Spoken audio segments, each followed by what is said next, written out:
When my family found out I was adopted, they cut me out of every holiday with a core family-only rule. My brother said it wasn't personal, just logistics.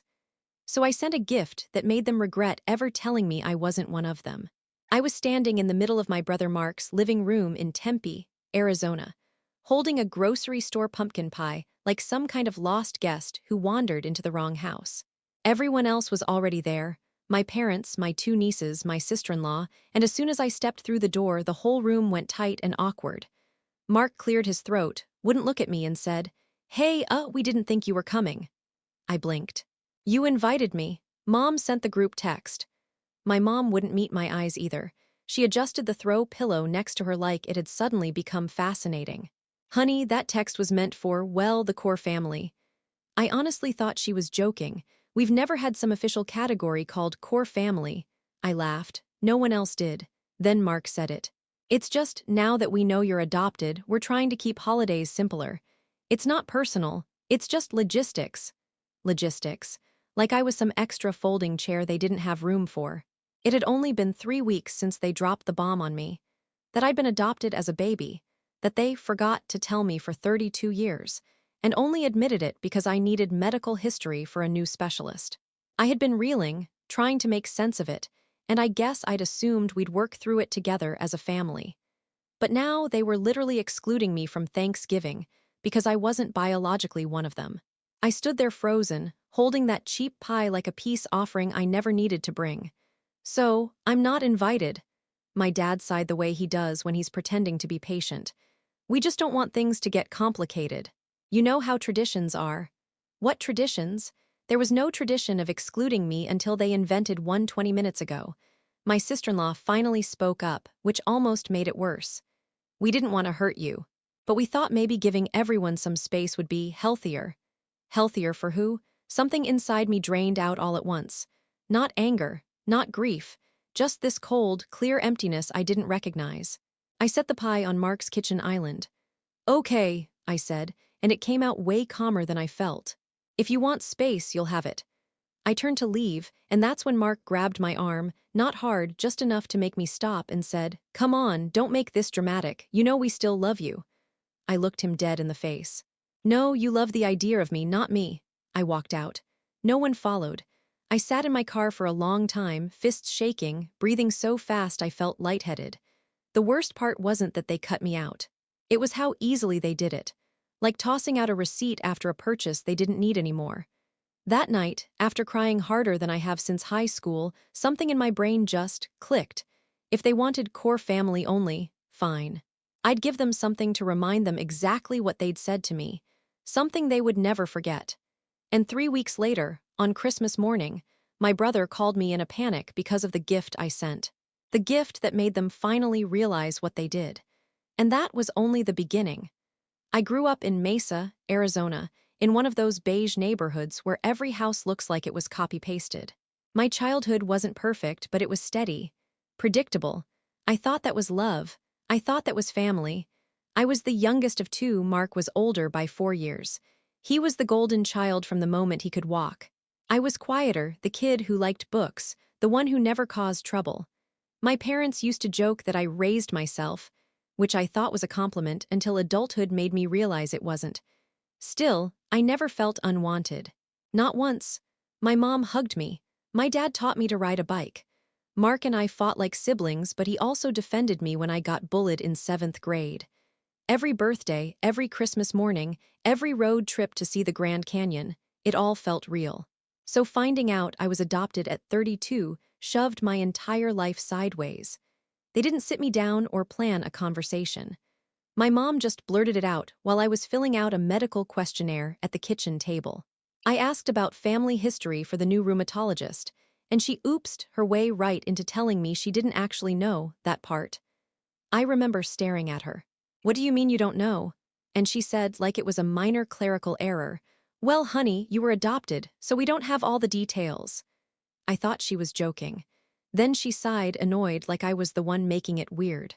When I asked why they never told me, she said, "We didn't want you to feel different." But telling me at 32 didn't make me feel included.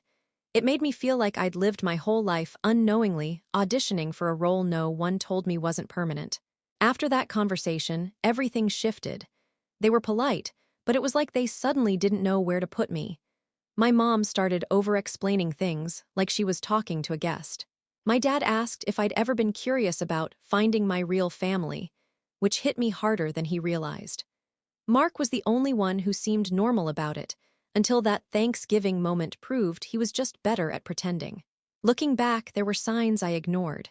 The way relatives would say, "You don't look much like your mom," and everyone would laugh too quickly. The way my parents kept no baby photos of me before 9 months old. The way my grandmother once slipped and said, "We prayed so hard for you to come to us," and then brushed it off when I asked what she meant. But none of it ever felt sinister, just odd. Still, even after learning the truth, I didn't expect them to treat me differently. I thought we'd move through the shock and settle into something honest, maybe even closer. What I didn't expect was the sudden distance, the whispered conversations, the weird pauses when I entered a room, and then the final blow, being excluded from the first holiday in my entire life because I wasn't part of their core family. It felt like they had spent decades pretending I belonged, and the second the truth was out, the mask slipped. But even then, I wasn't thinking about revenge. I was thinking about survival. I was trying to figure out who I was now. And that's what Christmas morning changed. Because the gift I sent my brother, something I put together in one long, sleepless night, didn't just make them uncomfortable. It cracked the whole fantasy they'd built around themselves. And it pushed the story in a direction none of us saw coming. After Thanksgiving, the silence from my family wasn't loud, it was calculated. A cold, organized kind of quiet. The kind people use when they've already decided you're a problem, and they're hoping you'll quietly disappear so they don't have to deal with the guilt. I kept expecting someone to reach out. My mom, maybe, or Mark. Even a half-assed text would have been something. But for 3 straight weeks, nothing, not a check-in. Not a "how are you holding up?" Not even a meme from my dad, who used to send me unfunny dad jokes at 6 a.m. like it was a part-time job. It felt like I'd been erased from my own life. The only reason I even knew they were still getting together without me was because my cousin Jenna accidentally posted a photo on Instagram. My parents, my brother's family, the Christmas tree behind them. Her caption said, "Core family night?" That phrase punched me in the gut so hard I had to sit down. Core family, they were actually using it. I didn't comment. I didn't message her. I just stared at it until my vision blurred. I wasn't crying this time, though. I was just done. Numb in a way I didn't know was possible. That night, I poured myself a cheap whiskey and sat at my tiny kitchen table in my apartment near downtown Mesa. Outside, people were putting up Christmas lights, couples walking dogs, kids riding scooters. Normal life kept moving, and mine felt stuck like a scratched DVD. I kept hearing Mark's voice in my head. "It's not personal. It's logistics." And something inside me hardened. Not angry hard, not vengeful hard, more like a bone finally setting after being broken for too long. They wanted distance.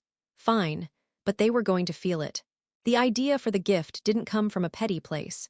It came from a place of raw truth. I realized they had spent years shaping this false narrative of what our family was, who belonged, who didn't, and who was allowed to matter. I had bought into it all. I had defended them. I had loved them without conditions. But they only loved me as long as I fit their picture, so I decided to give them a new picture, one they couldn't ignore. One that forced them to see what they'd been doing, not just to me now, but quietly in small, invisible ways all my life.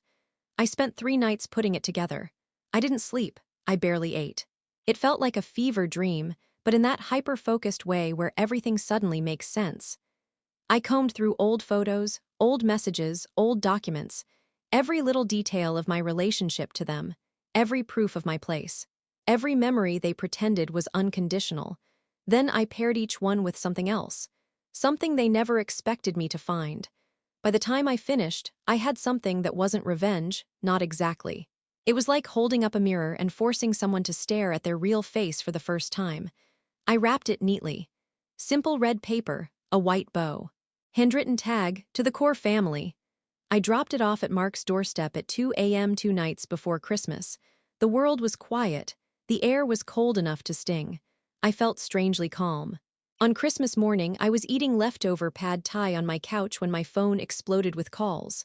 First my brother, then my mother, then my father, then all three again, then a text from my sister-in-law. "Why would you do this?" I just stared at the screen. The gift landed harder than I ever meant it to. But that wasn't the real twist, because what they did next, what they admitted, that's the part that still makes my skin crawl. When Mark finally got me on the phone, he didn't even say hello. He sounded out of breath like he'd been running. "What the hell is wrong with you?" he snapped. I leaned back on my couch. "Merry Christmas to you too. You think this is funny?" He was pacing, I could hear the echo. "Mom is crying, Dad is freaking out, you blindsided us." "Blindsided you," I repeated. "After what you did." He went quiet for half a second. "This is different." It wasn't. What I sent them was a photo book, 20 pages long. On the left side of every spread was a family memory. Me at age 6 with my mom braiding my hair, me and Mark at the water park, me on my dad's shoulders at the Phoenix Zoo. Every page proof that I was part of our family. Proof of love they claimed was just the same all those years.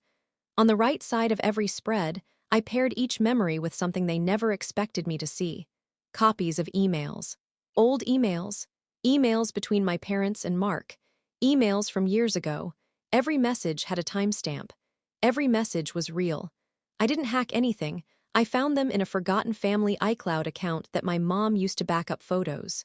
She must have synced her email once. She never noticed.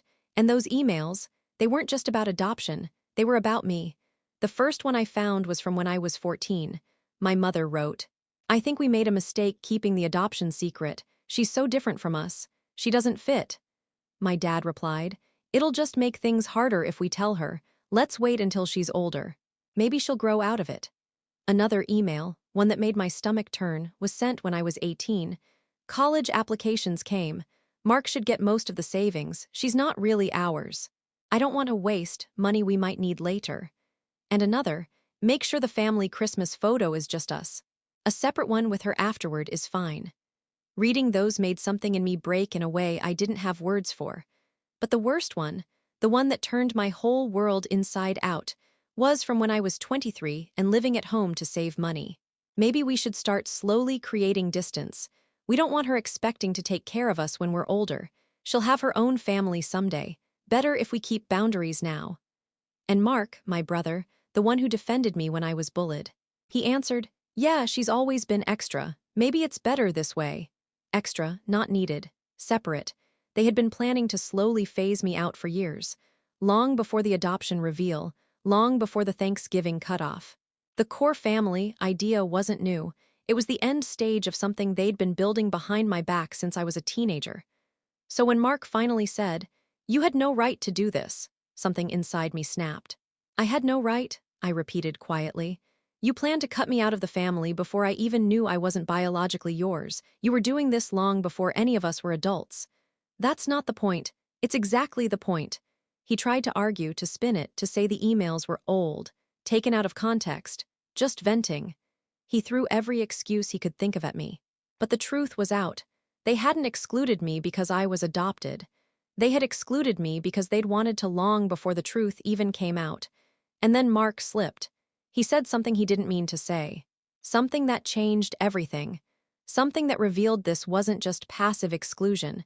It was intentional, calculated, and it went far deeper than adoption. It was the kind of truth that makes the room feel colder, even through the phone. Mark didn't realize what he'd admitted until it was already out of his mouth. I had been quiet for a full 10 seconds after he said it, just letting the words sit there. Letting him sit in them. And when I finally spoke, my voice didn't even sound like mine. "Say that again," I said. He tried to backpedal. "That's not what I meant." "No," I said, steady. "You said you all agreed years ago that it was better if I didn't grow too attached." "What does that mean?" "Drop it," he snapped. "You're twisting things." But I wasn't twisting anything. His panic told me that much. I didn't get the full truth from him that night, not yet. He hung up after yelling something about how I'd ruined Christmas and destroyed Mom. But the slip was enough. It cracked open a door they never meant me to look through. I sat on my couch long after the call ended, staring at the wall, replaying his words on a loop. Didn't grow too attached. Attached to what? To them, or to something else? And that was when I realized something I should have noticed sooner. The emails weren't the whole story. They were a symptom, not the disease. My family didn't start distancing themselves out of annoyance or stress or even biology. They had done it with purpose, planning, coordination. That kind of behavior doesn't come from discomfort. It comes from fear. So I stopped focusing on the pain and focused on the pattern. Patterns don't lie. I spent the next week combing through things I hadn't touched in years: old report cards, childhood photos, documents from my adoption folder that they'd finally given me after the reveal. I looked at everything with fresh eyes. Little inconsistencies started lining up, like how there were no baby photos of me before 9 months, not one, no hospital outfits, no first bath, no coming home pictures, not even one blurry Polaroid, like how my parents repeatedly told me I was a late walker, a late talker, a late everything. But the pediatrician notes in my folder didn't match any of those claims. They were vague. Too vague, like how my grandmother slipped once. "We prayed so hard for you," and then brushed it off. Like how my parents always overcorrected when talking about adoption in general, acting like it was some delicate subject they needed to downplay. Like how my brother once told me, when he was drunk in college, "You don't know half of what our parents did for you." At the time, I thought he meant money. Now I wasn't so sure. The more I pieced it together, the more a sickening feeling settled in my chest, because something about my adoption story didn't add up.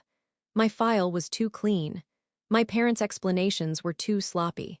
And their behavior, especially the sudden panic after the gift, made no sense unless they were terrified I'd connect the dots. So I decided to stop waiting for them to tell the truth. I was going to make them tell it. But I needed leverage, something they couldn't ignore or deny. And that meant digging deeper. I called the adoption agency listed on my file. The number was disconnected. I tried the secondary office. It had closed 10 years ago. I tried searching court records, but everything from the year of my adoption was sealed. Not just sealed, double sealed under a privacy order I'd never seen used in standard cases. That wasn't normal. Not remotely. Whatever my family had been running from, it was buried in that file. And I was done being left in the dark.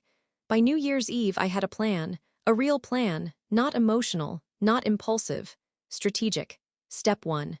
Uncover the truth about where I actually came from. Step 2. Confront them with it in a way they couldn't twist, minimize, or hide from. Step 3. Expose the thing they'd been protecting all these years, and make them feel every ounce of the pain they had layered into me since childhood. I wasn't going to hurt them physically. I wasn't going to scream or fight. I was going to do something much quieter, much colder. The kind of retaliation that doesn't just break someone's comfort, it breaks the illusion they've been living behind.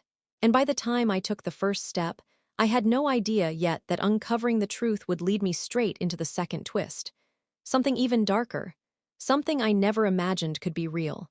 It was the second week of January when the real break in the story came. Not from my parents. Not from Mark. Not from anything I found in the dusty box of half-truths they gave me after the adoption reveal. It came from a stranger. Her name was Linda Carver, and she was a retired social worker living in Flagstaff. I found her through a local adoption Facebook group. Someone mentioned she used to work at the exact agency listed in my file. I didn't expect much when I sent her a message. Maybe a generic "records are sealed" response. Maybe nothing at all. But she messaged me back the same day. Her reply was short. "I can't discuss case details online, but I remember your last name. And if it's the case I think it is, you need to come see me in person. Don't tell your family you're contacting me." That last sentence put a pit in my stomach. I drove to Flagstaff that weekend. Her house was small and tidy, the kind of place where the curtains never stop smelling like pine trees. She invited me in, made tea, and sat across from me in her living room like she was bracing herself. "I wasn't sure you'd come," she said. "I need answers." She studied me for a long moment, not with suspicion, more like she was checking whether I was ready to hear something irreversible. Then she said it. "I don't know what your parents told you about your adoption, but I remember your case because it wasn't a standard one." "What does that mean?" I asked. She took a slow breath. "You weren't a newborn. You were almost 11 months old when the paperwork finalized, and you weren't placed through a typical voluntary adoption." My heart lurched. "So what kind was it?" "Protective placement." The words didn't register at first. I don't understand. She set her mug down with shaking hands. Your biological mother didn't give you up. You were removed. There was an emergency order. I felt the room tilt. Removed. Why? Because someone reported that your life was in danger. I gripped the arms of my chair. From who? She hesitated too long. Your father, she said finally. Your biological father. He was being investigated for violent offenses. The situation was extremely unstable. You were taken for your own safety. The air went thin around me. But that doesn't make sense. My adoptive parents told me they adopted me as an infant, that there was no information, that the agency didn't give details. I'm sure that's what they told you, she said gently. But that isn't what happened. She pulled out a thin folder from a cabinet, a private copy, not official but her notes from the time. You came from a case we all worried about. We weren't sure you'd be placed at all. And then your adoptive parents, your family now came forward almost immediately. It surprised everyone. Why would that surprise anyone? I whispered. She looked at me with a compassion I hadn't expected. Because they knew your biological parents. I froze. What? They knew them, not well but enough. They weren't strangers. It's rare for a family to request a child already tied to their community. Most prefer distance. Clean lines. Less risk of conflict. My hands went numb. They were also unusually insistent, she continued. They asked for privacy orders, requested sealed records. They didn't want contact allowed ever. Everything inside me went still. My family, who'd spent years subtly pushing me to the edges, hadn't just adopted me. They had done it deliberately, strategically, with intention they had hidden for 32 years. And then she said the last thing. The thing that made my skin crawl. The order to seal the records wasn't made for your protection, she said. It was made for theirs. For a long moment, I couldn't breathe. Because in that instant, I knew. Whatever reason my family had been phasing me out all these years, whatever they were terrified I might discover, it wasn't about me being adopted. It was about what they had done and what they were afraid would come back. I drove home from Flagstaff with my knuckles white on the steering wheel and my stomach twisted so tight I thought I'd throw up. The whole world looked different. Wrong. Off balance. Like I had finally caught the corner of a painting and realized the whole thing was fake. My family hadn't just lied. They hadn't just excluded me. They had done something, and hidden it so deeply, that an entire adoption agency had sealed my records to protect them. I didn't sleep that night. I sat at my kitchen table replaying every memory I'd ever had of my parents. Every weird moment. Every slip. Every time they acted like I didn't belong, but pretended it was in my head. By morning, I knew I needed answers from the only people who had them. So I drove to their house in Mesa. No warning, no call. I just walked up and knocked. My mother opened the door and froze. Her eyes were red and swollen, leftover from the fight about the Christmas gift, I guessed. She didn't invite me in. She didn't say my name. She just said, "You shouldn't be here." That told me everything. My father appeared behind her. He looked older than I'd ever seen him. "You found someone from the agency," he said. Not a question, I didn't deny it. "Why?" I asked. "Did you seal the records?" My mother's hands shook against the door. "We were protecting you." "No," I said. "She told me the order was to protect you." "Why?" My dad stepped forward, lowering his voice. "Because your biological father was dangerous. You don't understand what kind of man he was." "I'm not asking about him," I snapped. "I'm asking what you did." Silence. My brother came into view behind them. His face was pale, like he knew the conversation was already out of their control. "What are you hiding?" I demanded. "Why were you all so terrified of me digging up the truth?" Mark opened his mouth, closed it, then finally said the words that shattered everything I thought I knew about my life. "Mom and Dad didn't adopt you because they wanted another child. They adopted you because they wanted to keep your biological father quiet." The air left my lungs. "What does that mean?" I whispered. My father rubbed his face, defeated. "Your biological mother came to us first. She asked us to help her leave him. She was scared. She said he was unpredictable, violent, that he—" "Tell her," Mark said sharply. "Stop sugarcoating it." My dad's eyes filled with something I had never seen in him before, real fear. "He assaulted her," he said, "repeatedly, and he threatened to come after anyone who helped her." My skin went cold. My mother spoke next, tears starting to fall. "When she had you, she begged us to keep you safe. She said he wanted to use you to control her. She was desperate, and when he found out she'd asked us for help, he showed up at our house one night. My heartbeat thundered in my ears. He said if we didn't help him fight the removal order, she whispered, he'd expose something we couldn't let out. I stared at her. Expose what? My dad's face crumpled. Your mother had loaned him a large sum of money illegally. Under the table. It connected us to people we had no business being tied to. If it came out, we could have lost our home, our jobs, everything. And the only way to keep him quiet, Mark said, voice flat, was to take you in. To make him think we were on his side, that we'd raise you the way he wanted. My stomach twisted into a knot. You adopted me to protect yourselves. My mother broke completely. We tried to love you. We tried, no, I said, shaking my head. You loved the safety I gave you. You loved the silence. You loved the shield I was. The truth hit like a punch. I wasn't unwanted. I was a bargaining chip, a hostage in a prettier house. A reminder of a deal they made with a violent man to save themselves. That was why they sealed the records. That was why they distanced themselves as I got older. That was why they panicked when I started asking questions. Because they had adopted me not out of compassion, but out of fear, and guilt, and selfish survival. They never wanted me. They only wanted what I protected them from.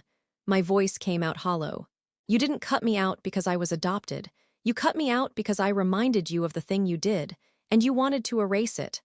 No one answered, because I was right. And now that I finally knew the truth, every sick, selfish, cowardly part of it, my mind clicked into something cold and certain. If they wanted to hide what they did, then I knew exactly how to destroy the comfort they'd built on my back. I didn't yell, I didn't cry. I didn't fall apart the way they kept waiting for me to. Something inside me had already gone cold and quiet. Not empty, just focused. They stood in the doorway, all three of them, looking at me like I was a stranger who'd wandered into their lives by mistake. But the truth was finally out. I was never meant to be a daughter or a sister to them. I was a shield they used, a buffer between them and the consequences of their own choices. You don't have to ruin our lives over this, my mother whispered. That line told me everything about who she had always been. I stepped back from the doorway. I'm not here to ruin anything, I said. You did that on your own. Then I left, and I never went back. My revenge wasn't loud. It wasn't dramatic. It wasn't some screaming match or explosive confrontation. Their worst fear wasn't me hurting them, it was me exposing them. So that's what I did. Step one was contacting the woman who gave birth to me. Linda, the retired social worker, helped me track her down. Her name was Alina. She lived in Tucson. And when I called her and said my name, she started crying before I even told her why. I never stopped looking for you, she said. They told me you were gone. They told me it was better if I didn't try to fight. I told her everything. Not because I wanted to hurt my adoptive family, but because she deserved to know the truth, the whole truth, that they'd robbed her of. Alina wasn't the monster my adoptive parents made her out to be. She wasn't unstable or dangerous. She was a woman who had survived a violent man and an even more violent system, and she had spent years believing I was lost to her forever. The more she told me, the more I realized. My adoptive family hadn't saved me. They had saved themselves. So step two was giving Alina the one thing she'd been denied, her voice. I walked her through every sealed record request, every email, every detail of the arrangement my adoptive parents made behind her back. Together, with a lawyer who specialized in reopening protected cases, we petitioned for the file to be reviewed. Not unsealed, reviewed. There's a difference. A judge was allowed to see the contents, even if no one else could. And once a judge saw the inconsistencies, the mismatched paperwork, the request for privacy orders coming from my adoptive parents, not the agency, the whole thing cracked. There was no criminal trial, no dramatic courtroom showdown. My biological father had been dead for years, overdose in a motel outside Kingman. But the judge did issue one ruling that mattered more than anything else. My biological mother was granted full, legal access to her own history again. The record wasn't sealed to protect her, and now it wasn't sealed from her. When my adoptive parents got the notice, they panicked, exactly the way I expected them to. My mother left 6 voicemails sobbing. My father sent one text, "Please don't do this." My brother sent the worst one, "You're destroying the family." But they stopped being my family a long time ago. I never responded. The final step in my revenge wasn't legal or dramatic. It was silence. Absolute, permanent silence. I blocked all their numbers, removed them from social media, informed the lawyer I wanted no communication forwarded to me. I became exactly what they'd been pushing me to become for years. Gone. Erased. Except the difference now was that I was the one choosing it. And the irony, the same silence they tried to force on me ended up being my revenge. Because they finally had to live with the truth they'd spent 3 decades burying. I wasn't their mistake. I was their consequence. And now that I had the whole story and a real mother who actually wanted me, I finally had something I never got from them. Peace.